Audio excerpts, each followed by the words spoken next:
నమస్తే నేను దేవి welcome to story board. చరిత్రాత్మక సమావేశాలకు పార్లమెంట్ సిద్ధమైంది. డీలిమిటేషన్ మహిళా రిజర్వేషన్ బిల్లుల విషయంలో పార్లమెంట్ ప్రత్యేక సెషన్ హోరెత్తనుంది. 3 రోజుల పాటు నిర్వహించే సమావేశాల్లో కీలక నిర్ణయాలు వెలువడనున్నాయి. డీలిమిటేషన్ పై వినిపిస్తున్న భిన్న వాదనలకు పార్లమెంట్ తెరదించాల్సింది. అలాగే మహిళా రిజర్వేషన్ల విషయంలోనూ కేంద్రం క్లారిటీ ఇవ్వనుంది. ఇప్పటిదాకా సీట్ల సంఖ్య గురించే తప్ప ప్రాతిపదిక గురించి కేంద్రం ఎక్కడా అధికారికంగా పెదవి విప్పలేదు. దీంతో దేశమంతా పార్లమెంటు ప్రత్యేక సెషన్ కోసం ఉత్కంఠగా ఎదురుచూస్తోంది. నియోజకవర్గాల పునర్విభజన, మహిళా రిజర్వేషన్ అమలు కీలకమైన ఈ 2 అంశాల్లో ఏకాభిప్రాయం సాధన దేశంలో ఒక సవాల్గా తయారైంది. గురువారం నుంచి 3 రోజుల పాటు పార్లమెంటు ప్రత్యేక సమావేశాలు నిర్వహించి 2 చట్టాలు, రాజ్యాంగ సవరణకు కేంద్రం సమాయత్తమైంది. 2029 సార్వత్రిక ఎన్నికల్లోనే మహిళా రిజర్వేషన్లు అమలు పరిచే విషయంలో ఎవ్వరికీ అభ్యంతరాలు లేవు. నియోజకవర్గాల పునర్విభజనను దానికి ముడిపెట్టడం, నియోజకవర్గాల సంఖ్య పెంపు ప్రతిపాదనలపైనే అభ్యంతరాలున్నాయి. చట్టసభల్లో మహిళలకు 3వ వంతు స్థానాలు రిజర్వ్ చేయాలనే ప్రతిపాదన దేశంలో దశాబ్దాలుగా నలుగుతోంది. చట్టం చేయాలన్న ఆలోచనలోనే పలు అవరోధాలు ఎదురై ఎట్టకేలకు 2023లో మార్గం సుగమమైంది. అది కూడా 2024 సార్వత్రిక ఎన్నికల వాకిట్లో ఆదరాబాదరాగా వచ్చిందే. అమలు ఎప్పట్నుంచి అన్న ప్రశ్న అప్పట్లోనే వివాదాస్పదమైంది. 2026 తర్వాత అందుబాటులో ఉండే తాజా జనాభా లెక్కలు, వాటి ఆధారంగా జరిగే నియోజకవర్గాల పునర్విభజన తర్వాతే మహిళా రిజర్వేషన్ అమలు పరచాలని నిర్ణయించి దాన్నే చట్టంలో పొందుపరిచారు. కోవిడ్ కారణంగా 2021లో జరగని జనగణన 2025లో చేపట్టి ఏడాదిలో పూర్తి చేస్తారని, వెంటనే పునర్విభజన జరిపి 2029 ఎన్నికల్లో మహిళా రిజర్వేషన్ అమలు జరపొచ్చని భావించారు. కానీ 2025లో జనగణన మొదలు కాలేదు. ఇప్పుడు చేపట్టినా వచ్చే సంవత్సరం మధ్య నాటికి పూర్తి చేయడం, ఆపై పునర్విభజన కమిషన్ ఏర్పరిచి తాజా గణాంకాలతో ఆ ప్రక్రియను పూర్తి చేసి 2029 ఎన్నికల్లో మహిళా రిజర్వేషన్ అమలు కష్టమనే కొత్త అభిప్రాయం బలపడింది. దాంతో ఇక రిజర్వేషన్ల అమలు 2034 ఎన్నికల్లోనే అనుకున్నారు. మొదట్లో కేంద్రం కూడా ఇవే సంకేతాలిచ్చింది. మళ్లీ ఉన్నట్టుండి లేదు తాజా జనగణనతో నిమిత్తం లేకుండా పాత లెక్కలతోనే పునర్విభజన, మహిళా రిజర్వేషన్ అమలు చేసేద్దామని ఎన్డీఏ పెద్దన్న బీజేపీ తీసిన కొత్త రాగమే భిన్నాభిప్రాయాలకు కారణమైంది. చట్టసభల్లో 3వ వంతు సీట్లు మహిళలకు ఇప్పించడంలో మాకున్నంత పట్టుదల మరెవరికీ లేదని బీజేపీ నాయకత్వం చాటుకోవాలనుకుంటోంది. అందుకే తెలివిగా రిజర్వేషన్ అంశాన్ని పునర్విభజనతో ముడిపెట్టింది. 2023 మహిళా రిజర్వేషన్ చట్టంలో ఉన్నట్టుగా 2026 తర్వాత వచ్చే జనాభా లెక్కలు, వాటి ఆధారంగా జరిగే నియోజకవర్గాల పునర్విభజన తర్వాతే మహిళా రిజర్వేషన్ అంటే అది తప్పనిసరిగా జాప్యం అవుతుంది. 2029లో కాకుండా రిజర్వేషన్ల అమలు 2034కు వెళ్తుంది. కానీ 2029లోపే అన్ని ప్రక్రియలు పూర్తి చేసి రిజర్వేషన్లు అమలు చేయడం ద్వారా 2029 సార్వత్రిక ఎన్నికల్లోనే కాకుండా అంతకుముందే జరిగే ఉత్తరప్రదేశ్, మధ్యప్రదేశ్, రాజస్థాన్, పంజాబ్, ఉత్తరాఖండ్, హిమాచల్ ప్రదేశ్, ఛత్తీస్గఢ్, గోవా, కర్ణాటక, తెలంగాణ వంటి 10 రాష్ట్రాల అసెంబ్లీ ఎన్నికల్లోనూ మహిళా ఓట్ల మొగ్గుతో లబ్ధి పొందొచ్చు అన్నది బీజేపీ ఎత్తుగడ అని ప్రతిపక్షాల ఆరోపణ. ఈ అంశంపై జరిగే చర్చ ద్వారా ఈ నెల 23, 29 తేదీల్లో ఎన్నికలు జరగాల్సి ఉన్న తమిళనాడు, పశ్చిమ బెంగాల్ రాష్ట్రాల మహిళా ఓటర్లను బీజేపీ మచ్చిక చేసుకోవడానికి ఒక అవకాశం ఉంటుందనే అనుమానం కూడా వాటికి లేకపోలేదు. ఇక మహిళా రిజర్వేషన్ అమల్లో బీసీ కోటా కోసం కూడా డిమాండ్లు వెల్లువెత్తుతున్నాయి. ఎస్సీ, ఎస్టీలతో పాటు బీసీలకు న్యాయమైన వాటా దక్కాలని అడుగుతున్నారు. జనాభా ప్రాతిపదికన నియోజకవర్గాల సంఖ్యను పెంచితే ఉత్తరాది, దక్షిణాది రాష్ట్రాల వ్యత్యాసం మరింత పెరుగుతుంది. దానికి విరుగుడుగా కేంద్రంలో అన్ని రాష్ట్రాల్లో ఇప్పుడున్న లోక్సభ, అసెంబ్లీ స్థానాల సంఖ్యకు ఏకరీతిలో అంతటా 50% పెంచడం ద్వారా ఎవరికి ఇబ్బంది ఉండదని ప్రచారం చేసేట్టు వ్యూహరచన చేశారు. కానీ ఆ సంగతి ఎక్కడా అధికారికంగా చెప్పడం లేదు. చివరకు ఎంపీలకు సర్క్యులేట్ చేసిన డ్రాఫ్ట్ బిల్లులోనూ ఆ ప్రస్తావన లేదు. దీంతో 50% సీట్లు పెంచితే పెద్దగా తేడా రాకున్నా జనాభా ప్రాతిపదిక అయితే మాత్రం దక్షిణాదికి అన్యాయం తప్పదనే వాదన గట్టిగా వినిపిస్తోంది. అలా కాకుండా జీఎస్డీపీ, అభివృద్ధి ప్రమాణాల ప్రాతిపదికన సగం సీట్లు పెంచాలనే ప్రపోజల్ వచ్చినా అది ఆచరణ సాధ్యం కాదనే అభిప్రాయాలున్నాయి. అదే సమయంలో ఎంపీల సంఖ్యకు ప్రాతిపదిక ఏమిటి? ఎమ్మెల్యేల సంఖ్య పెంపుకు వచ్చేసరికి భిన్న ప్రాతిపదిక అమలవుతుందా? రెండింటికి ఒకే మూల సూత్రం తీసుకుంటారా అనేది తేలాల్సి ఉంది. పునర్విభజనలో నియోజకవర్గాల సంఖ్య పెంపుపై మరింత చర్చ జరగాలని విపక్షాలు పట్టుదలగా ఉన్నాయి. పెంపు వెంటనే చేపడితే 3వ వంతు సీట్లు కొత్తగా వస్తాయి కనుక మహిళలకు 33% రిజర్వేషన్ అమలుపరచడంలో ఎవరికీ ఇబ్బందులుండవని పాలకపక్షం వివరిస్తోంది. అలా జరిగితే బీజేపీకి రాజకీయంగా పట్టున్న అధిక జనాభా రాష్ట్రాలు, ముఖ్యంగా ఉత్తరాది సీట్ల సంఖ్య గణనీయంగా పెరిగి ఆధిక్యత లభిస్తుంది. తక్కువ మోతాదులో సీట్లు పెరిగే దక్షిణ రాష్ట్రాల్లో తమకు ఎలాగూ పట్టులేదు కనుక ఆయా రాష్ట్రాల్లో ఆధిపత్యం కోసం ఆరాటపడాల్సిన రాజకీయ అవసరం ఉండదనేది కాషాయ పార్టీ భరోసా అని ప్రతిపక్షాలు అనుమానిస్తున్నాయి. అంటే దక్షిణాదితో సంబంధం లేకుండా కేవలం ఉత్తరాదిని గుప్పిట పట్టి కేంద్రంలో అధికారం దక్కించుకునే ధోరణి ప్రమాదకరమనే వాదన వినిపిస్తోంది. అందుకే ఈ వైఖరిని దక్షిణాది రాష్ట్రాలు వ్యతిరేకిస్తున్నాయి. జనాభా పెరుగుదలకు కారణమైన వారికి చట్టసభల్లో ప్రాతినిధ్యం పెంచి బహుమతినిస్తారా అని అవి ప్రశ్నిస్తున్నాయి. అందుకే మహిళా రిజర్వేషన్ను డీలిమిటేషన్తో విడదీయాలని కాంగ్రెస్ డిమాండ్ చేస్తోంది. చట్టసభల్లో ఇప్పుడున్న సంఖ్యలోనే 3వ వంతు స్థానాలు మహిళలకు కేటాయిస్తూ రిజర్వేషన్ అమలుపరచాలని ఆ పార్టీ అంటోంది. ఇందుకు 15 ఏళ్ల నాటి 2011 జనాభా లెక్కలు కాకుండా వెంటనే జనగణన ముమ్మరం చేసి 2027 మే నాటికి లభించే తాజా గణాంకాల్ని రిజర్వేషన్ల ఖరారుకు వాడుకోవాలని సూచిస్తోంది. Delimitation, they are also playing some tricks. Therefore, all party we are going to take one stand. We unitedly should fight in parliament, all opposition parties unitedly, and this is the only thing I want to convey you, because we are united in this and unitedly we have decided and we'll oppose this bill. But I want to tell you, we are not against the reservation. India కూటమి కూడా ఇదే అభిప్రాయం వ్యక్తం చేసే అవకాశం ఉంది. కీలకమైన అంశాల్లో రాజకీయ లబ్ధి కాకుండా అందరికీ ఆమోదయోగ్యతను గీటురాయిగా తీసుకోవాలనేది విపక్షం సూచనగా ఉంది. నియోజకవర్గాల పెంపు విషయంలో ఏ పద్ధతి అనుసరించాలన్నది ప్రశ్నార్థకంగా మారింది. అందరూ ఓటర్ల విలువ సమానంగా ఒకటిగానే ఉండాలని మొదట్లో భావించారు. ప్రతి 10 ఏళ్లకొకసారి జరిగే జనాభా లెక్కల ఆధారంగా నియోజకవర్గాల సంఖ్యను, భౌగోళిక స్వరూపాలను మార్చాలని నిర్ణయించారు. ఇందుకుగాను ప్రతి 10 ఏళ్లకోసారి పునర్విభజన కమిషన్ల ఏర్పాటు ప్రతిపాదించారు. 1951, 1962, 1972లో అలా కమిషన్లు ఏర్పడ్డాయి. లోక్సభ స్థానాల సంఖ్య 494 నుండి 522కు, 543కు పెరుగుతూ వచ్చింది. కానీ జనాభా ప్రాతిపదికగా నియోజకవర్గాల సంఖ్యను పెంచితే జనాభా నియంత్రణ లక్ష్యాలకు విరుద్ధంగా ఉంటుందనే ఆలోచన 1972 తర్వాత వచ్చింది. అందుకే నాటి లోక్సభ స్థానాల సంఖ్య 543కు కట్టడి విధించి 2000 సంవత్సరం వరకు సంఖ్యను మార్చొద్దని నిర్ణయించారు. ఈ మేరకు 42వ రాజ్యాంగ సవరణతో ఒకసారి, 84వ రాజ్యాంగ సవరణ ద్వారా మరోసారి సంఖ్యను పెంచకుండా 2026 వరకు కట్టడి చేయాల్సి వచ్చింది. 1913 నుండి ప్రతినిధుల సభ సభ్యుల సంఖ్యను అమెరికాలో 435కి కట్టడి చేసినట్టు మన దగ్గర కూడా కట్టడి చేయడమో మరో హేతుబద్ధమైన ప్రత్యామ్నాయ విధానాన్నో వెతకాలి. జనాభా ప్రాతిపదికన ఏకరీతి సర్దుబాటు లోక్సభ స్థానాల్లో జరిపి జనాభా నియంత్రించిన వారికి ప్రోత్సాహాలిచ్చే పద్ధతి రాజ్యసభ స్థానాల్లో కల్పించొచ్చనే సూచన వస్తోంది. ఈ ప్రశ్నల సంగతి పక్కన పెడితే అసలు పార్లమెంట్ ప్రత్యేక సమావేశాల మీదే విపక్షాలు అనుమానాలు వ్యక్తం చేస్తున్నాయి. ఇందుకు ప్రధానంగా 2 కారణాలు పేర్కొంటున్నాయి. 2 కీలక రాష్ట్రాలైన తమిళనాడు, పశ్చిమ బెంగాల్ ఎన్నికలకు ముందు ఇలా చేయడం ద్వారా మహిళా పక్షపాతిగా మోడీ ప్రభుత్వం ప్రచారం చేసుకునేందుకు అవకాశం ఉంటుందని, తద్వారా ఆయా రాష్ట్రాల్లో ఓటర్లను ప్రభావితం చేయొచ్చని ఆరోపిస్తున్నాయి. ఈ ప్రత్యేక భేటీలో ఉభయ సభల్లో ఇతర ఏ విషయాలు చేపట్టబోమని ఇరు సభలు ప్రకటించాయి. వాస్తవానికి ఇది ప్రత్యేక భేటీ అయినప్పటికీ బడ్జెట్ సమావేశాల్లో భాగంగానే జరుగుతున్నాయి. కాబట్టి ప్రశ్నోత్తరాలు, స్వల్పకాలిక చర్చలు చేపట్టాలని ప్రతిపక్షాలు కోరుతున్నాయి. కానీ దీనికి ఉభయ సభలు ససేమిరా అంటున్నాయి. దీంతో ఇది మరిన్ని అనుమానాలకు తావిచ్చింది.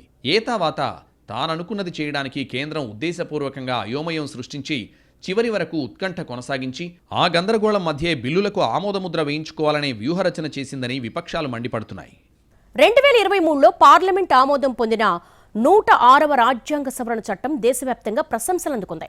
లోక్సభ, రాష్ట్ర అసెంబ్లీలలో మహిళలకు 3వ వంతు సీట్లు కేటాయిస్తూ ప్రతి డీలిమిటేషన్ పర్యాయానికి ఒకసారి రిజర్వు నియోజకవర్గాలను మార్చే విధానాన్ని ప్రవేశపెట్టింది. ఈ చట్టాన్ని ఆమోదింప చేసుకునేందుకు ఎన్డీఏ సర్కార్ ప్రశంసలు పొందింది. కానీ అమలు విషయంలో వచ్చిన ఒక కీలక మెలిక ఆచరణకు అవరోధంగా మారింది. మహిళా రిజర్వేషన్ చట్టం మొదటి ప్రతిపాదన ప్రకారం తదుపరి జనగణన పూర్తయి డీలిమిటేషన్ జరిగాకే రిజర్వేషన్ అమల్లోకి రావాలి. కానీ ఇప్పటికే 2021 జనగణన వాయిదా పడుతూ వచ్చింది. ఈ అసాధారణ పరిస్థితి వల్ల అమలు 2030ల వరకు వాయిదా పడుతుందని అప్పుడే విమర్శలొచ్చాయి. ఇప్పుడు 2029 ఎన్నికలు సమీపిస్తుండగా ప్రభుత్వం హఠాత్తుగా సవరణల దిశగా అడుగులు వేస్తోంది. లోక్సభ సభ్యుల సంఖ్యను 543 నుంచి 850కి పెంచి అందులో 33% పైగా స్థానాలను మహిళలకు కేటాయించాలనే ప్రతిపాదన చేస్తోంది. అలాగే జనగణనతో ఉన్న అనుసంధానాన్ని తొలగించి ఇప్పటికే ఉన్న గణాంకాల ఆధారంగా అమలు చేయాలని నిర్ణయిస్తోంది. ఈ ఆకస్మిక మార్పు అనేక ప్రశ్నలు లేవనెత్తుతోంది. ఉన్న సీట్లలోనే మహిళలకు రిజర్వేషన్ ఇవ్వచ్చు కదా, మేము మహిళా రిజర్వేషన్ వ్యతిరేకం కాదంటున్నారు. అంటే ఇవాళ నిజంగా మహిళలకు చట్టసభల్లో అవకాశాలను మీరు దాన్ని దెబ్బతీయడానికే కుట్ర పడుతున్నారు అడుగుతున్నాడు. ఇవాళ పునర్విభజన ఆధారంగా సీట్లు పెరిగితే మహిళలకు కూడా 33% అంటే ఇప్పుడు 850 సీట్లు పెరిగితే 33% పెరిగితే ఎన్ని సీట్లు వస్తాయి మహిళలకు? దాదాపు 270 పైన. అంటే నువ్వేమంటున్నావు 543లో మాత్రమే 33 పరిమితం చేయమంటున్నావు. అంటే మహిళలు ఎక్కువ సంఖ్యలో ఎంపీలు ఎమ్మెల్యేలు కావద్దనేనా మీ ఆలోచన?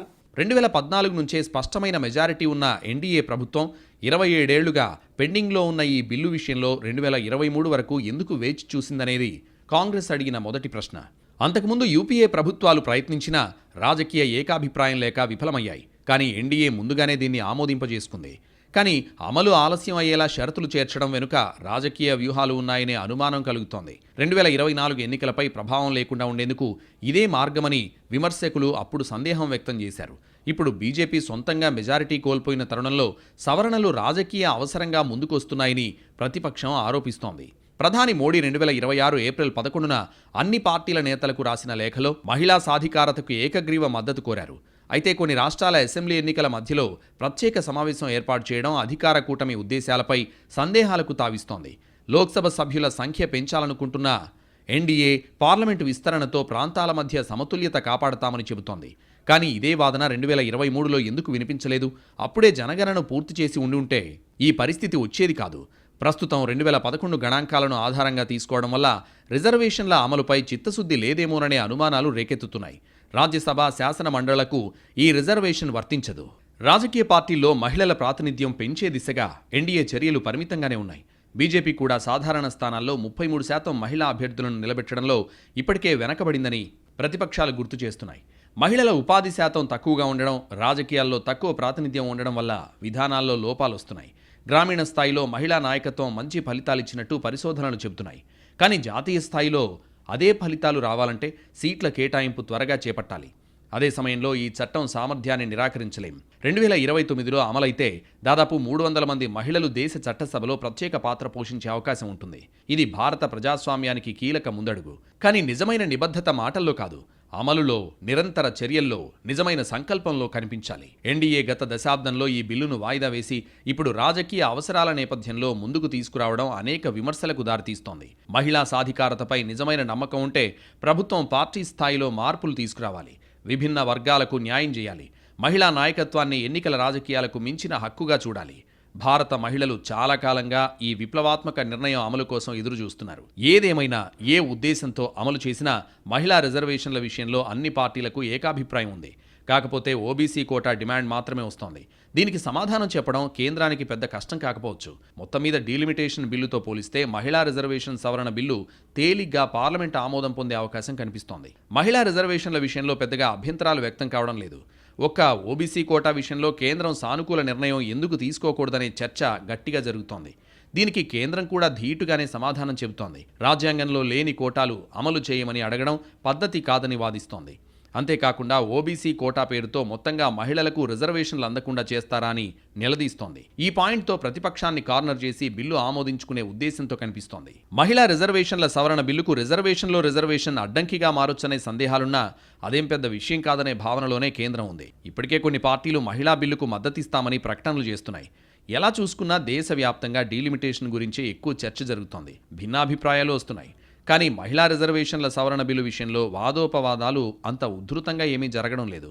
ఇక్కడ ప్రాంతాల మధ్య అన్యాయం లాంటి అంశాలు లేకపోవడంతో బిల్లు తేలిగ్గా గట్టెక్కడానికి అవకాశం ఉంది.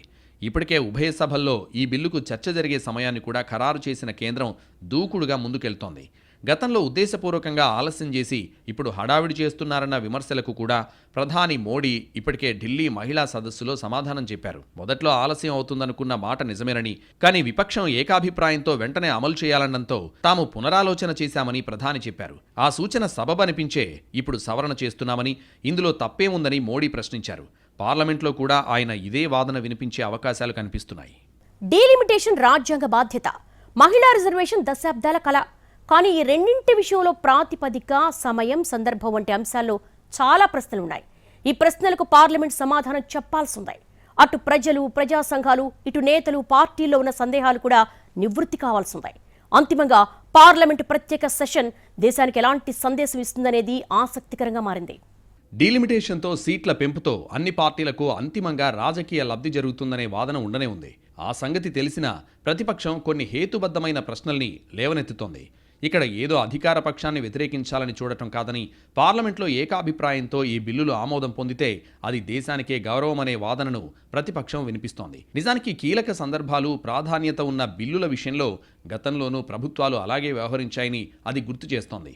ఇప్పుడు కేంద్రం అన్ని పార్టీలతో పేరుకి సంప్రదింపులు జరిపినా అఖిలపక్షం పెట్టకుండానే ఆదరాబాదరాగా పార్లమెంట్ ప్రత్యేక సెషన్ పెట్టేసి అనుకున్నది చేయాలనుకోవడం ఏమిటనేదే విపక్షాలు ప్రధానంగా సంధిస్తున్న ప్రశ్న.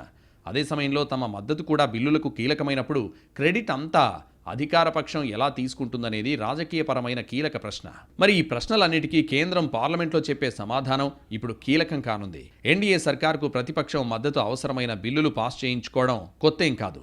కాకపోతే గతంలో పరిస్థితులు వేరు, ఇప్పటి స్థితిగతులు వేరు. ప్రస్తుతం కొన్ని మౌలికపరమైన ప్రశ్నలు, దశాబ్దాలుగా కొనసాగుతున్న అంతరాలు ఒకేసారి తెరపైకొచ్చాయి. ఈ సందర్భంగా కీలక ప్రశ్నలకు సరైన సమాధానం చెప్పే అవకాశం ఉందనేది విపక్షం వాదన. అందుకే కేంద్రం ప్రస్తుత బిల్లుల విషయంలో రాజకీయాలకు అతీత వైఖరి తీసుకోవాలని ప్రతిపక్షాలు కోరుతున్నాయి. ఈ విషయంపై ప్రధాని కూడా ఇదే వైఖరి ప్రదర్శించాలని తమకు లేఖలు రాసిన విషయాన్ని అవి గుర్తు చేస్తున్నాయి. పార్లమెంట్లో చర్చ జరిగే సమయంలో పాలకపక్షం వ్యవహరించే తీరే కీలకం అనే అభిప్రాయాలు కూడా వస్తున్నాయి. ప్రస్తుతం ప్రవేశపెడుతున్న బిల్లులు తాడోపేడో తేల్చేసేవి కానే కాదు. వీటిపై ఖచ్చితంగా సమగ్రంగా చర్చ జరగాలి. అలాగే పరిష్కారం కూడా అందరికీ ఆమోదయోగ్యంగా ఉండాలి. ఇక ఉత్తరాది, దక్షిణాది అంతరాల్ని పూర్తిగా తీసేయలేకపోయినా కనీసం తగ్గించడానికి చిత్తశుద్ధితో ప్రయత్నం జరగాలనే డిమాండ్ బలంగా వినిపిస్తోంది. ఈ విషయంలో ఇప్పటికే కొన్ని ప్రజా సంఘాలు, కొన్ని రాష్ట్ర ప్రభుత్వాలు ఇచ్చిన ప్రతిపాదనల్ని కూడా పరిగణలోకి తీసుకుని చర్చ జరిగితే మెరుగైన పరిష్కారాలు రావచ్చనే భావన కూడా లేకపోలేదు.